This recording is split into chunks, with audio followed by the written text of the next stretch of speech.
Emas telah menjadi komponen penting dalam cadangan keuangan negara selama berabad-abad. Daya tariknya tidak menunjukkan tanda-tanda akan berkurang. Hal inilah yang menjadikan emas sebagai top aset by market cap hingga saat ini. Berdasarkan data Companies Market Cap hingga perdagangan hari ini Rabu, tanggal 19 Februari tahun 2025, emas menduduki posisi pertama sebagai aset dengan kapitalisasi pasar terbesar di dunia sebesar 19.786 triliun dolar. Bitcoin kini berada di posisi ke-7 sebagai aset dengan kapitalisasi pasar terbesar di dunia sebesar 1.894 triliun dolar, di bawah posisi Alphabet Google sebesar 2.253 triliun dolar. Emas masih belum terkalahkan hingga saat ini sebagai aset terbesar di dunia. Bank sentral dunia yang terus mengoleksi emas sebagai aset negara pun mendorong emas menjadi aset yang paling dipercaya masyarakat dunia.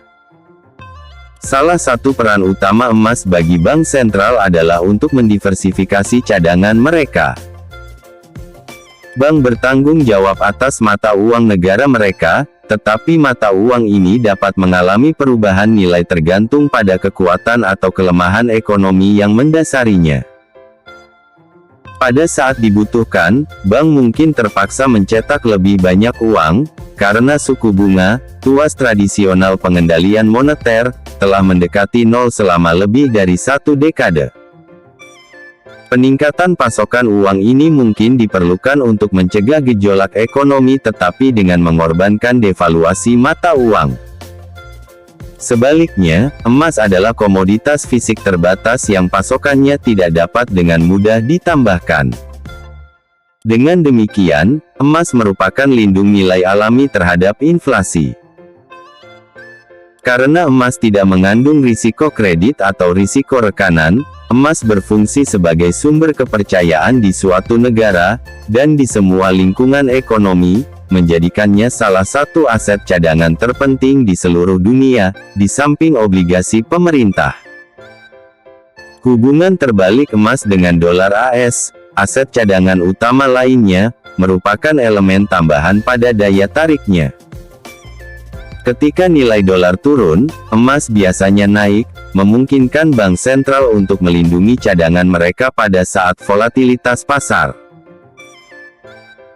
Profil bank sentral yang paling aktif telah berubah, dengan kekuatan ekonomi tradisional seperti AS, Jerman, Prancis, dan Italia tidak lagi membeli lebih banyak emas tetapi malah mempertahankan kepemilikan substansial yang sudah mereka miliki. AS memiliki cadangan emas terbanyak, dengan lebih dari 8.100 ton, yang setara dengan hampir 78% dari total cadangan devisanya. Angka tersebut lebih dari 2 kali lipat kepemilikan Jerman yang lebih dari 3.300 ton, yang menjadikannya yang kedua dalam daftar dan setara dengan sekitar 74% dari cadangannya. Negara-negara berkembang seperti Rusia, China, Turki, dan India telah menggantikan mereka sebagai pembeli emas.